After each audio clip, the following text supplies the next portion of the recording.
If Microsoft Edge keeps opening MSN every time you launch it, you're not alone. In this video, I'm going to show you exactly how to stop MSN from opening on Edge and replace it with a page you actually want to see, like Google or any other clean start page. This is a quick fix. It only takes a minute, and it can make your browser feel much more organized right away. If this tutorial helps you out, make sure to hit the like button and subscribe for more simple tech guides just like this. Let's jump in.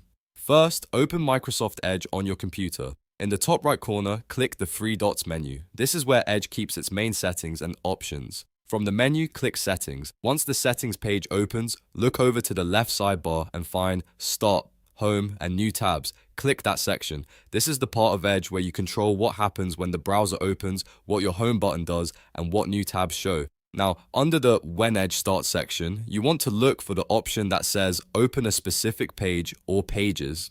If Edge is currently forcing MSN to open, this is usually where the startup setting is being controlled. Click Add a new page. A small box will appear where you can enter the website you want Edge to open instead of MSN. Type in a clean URL such as https://google.com or any other homepage you prefer. Then click Add to save it. Once that's done, Edge will now use the page you selected when it starts up. If MSN was opening before, this setting should stop that behavior and give you a cleaner startup page every time you launch the browser. You can also come back here anytime if you want to change it again later. Just repeat the same steps, remove the old page if needed, and add a new one. This is especially useful if your browser settings were changed by an update, an extension, or just a default startup preference you don't want anymore.